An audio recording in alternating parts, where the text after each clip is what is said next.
What's up, YouTube? It's been a while. I'm coming back to make you this video. I got this question in the comment section of my last video. How did you handle the title? I want to know because I do the same thing, but I don't have a dealer's license. Thank you for that question. I wanted to make a video to answer that because it can go down different rabbit holes with this. There's multiple ways to do it. I'm just going to give you the basics of what I do, how to do it, and my tips to save yourself the most money when doing this. The only difference between buying and selling something from a car and, like, let's just say shoes, is that there's a title attached to the car. There's paperwork attached to the vehicle. And that's what scares a lot of people off, is that there's this paperwork. Because if there was no paperwork and it was just straight up buy and sell, then it'd be the exact same process to buy some shoes and resell them than to buy a car and resell it. The only difference is the title.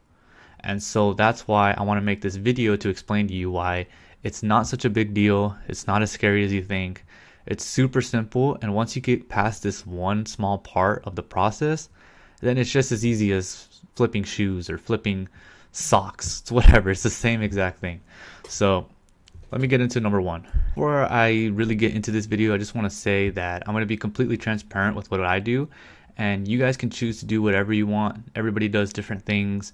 You can run, your operation any way you want.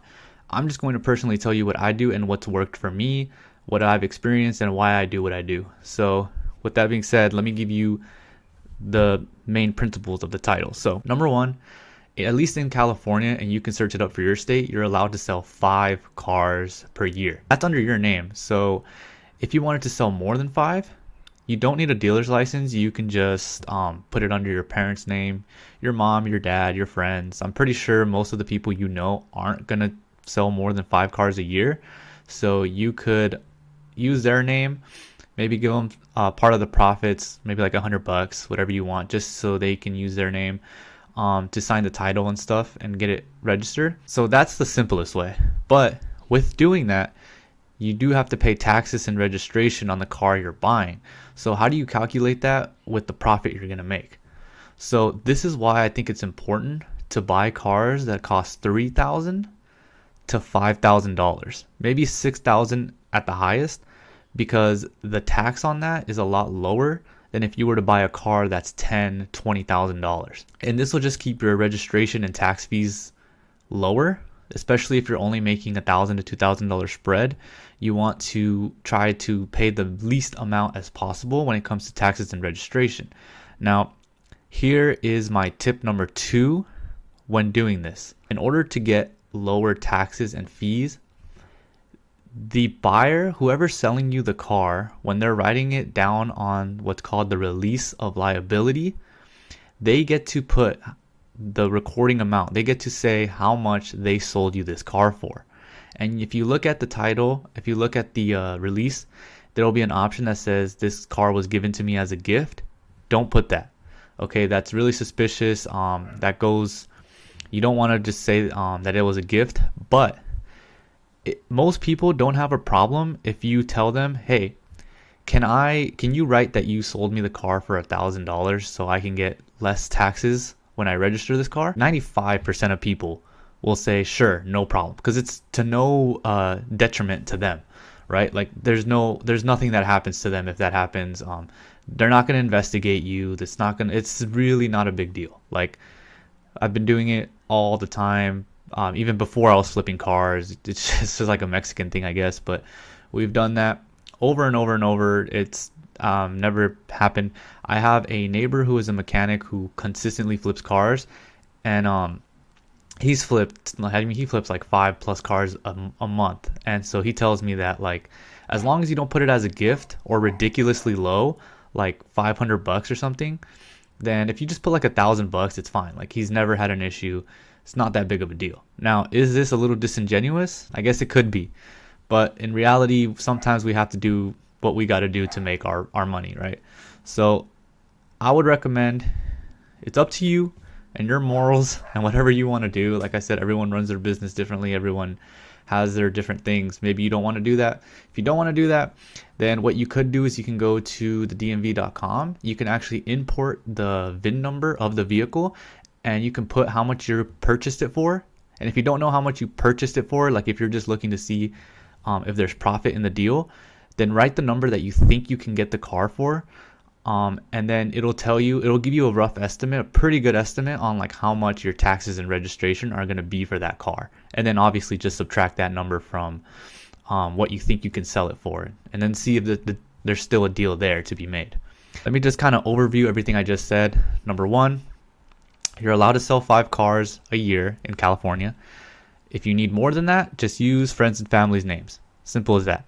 Number two, if you're going to do it that way, in order to save money, you could talk to the seller and tell them to write in the release that you bought it for $1,000.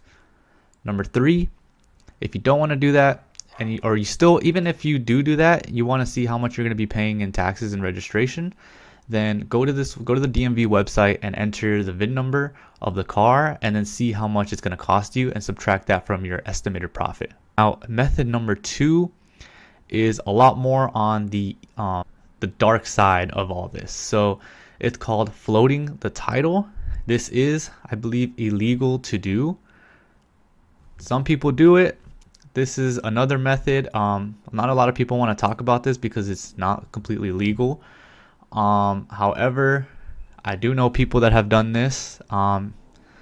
Never seen a problem. I think it's much more hype than what it is. Like, I am just telling you how the title process works for different types of flippers.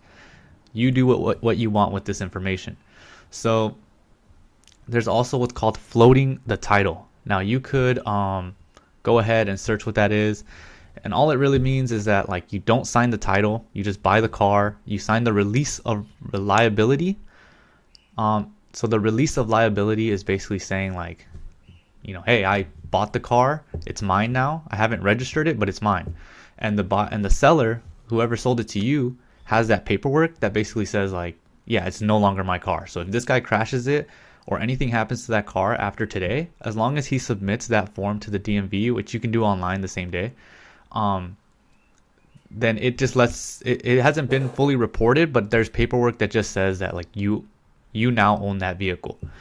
And so the actual title, if you leave it blank, you could not register the car, and then you could, you know, list it on OfferUp, list it on wherever you're going to list it to, sell that car, and whoever buys it from you signs the title, pays the registration, the taxes, and they actually put it under their name. You know, buys insurance, all that stuff. Again, your name is never really on the vehicle, and you're really just kind of connecting the seller to the right buyer. You're kind of almost like the middleman in between. Now, again, this isn't 100% legal, so you do what you want with that information. Just make sure you are guaranteeing that the person you sell it to signs that title, signs a new release form for you, and submit that to the DMV, and you should be fine. That's basically all there really is to the title. Like, there's not much more to hype up. There's not much more to be weary about. Like, it's a very simple process. I've never had a single issue with the title or the DMV or anything like that. So if you have any more questions on that, like, let me know. Or if you have any questions in general on car flipping, I really like getting these comments because it gives me something to make a video about. And if it can help me help you flip your first car and just experience it, like there's just a lot of worries that I know are preventing you from even getting started. So if I can help get rid of some of those worries and help you move forward, please leave a comment and let me know what I can do to help you in that situation. So I actually have more videos coming. There's been other comments of people asking more questions, like, how do you check the car to make sure there's no mechanical issues, stuff like that. So again, everything I say is just based on my experience and how I flip cars. Some people like to fix them up. Some people like to do other things. Like, everyone has their own way of making this business work for them. I think mine is the simplest way. I don't put too much emotion towards anything. It's just kind of, for me, fast, easy cash.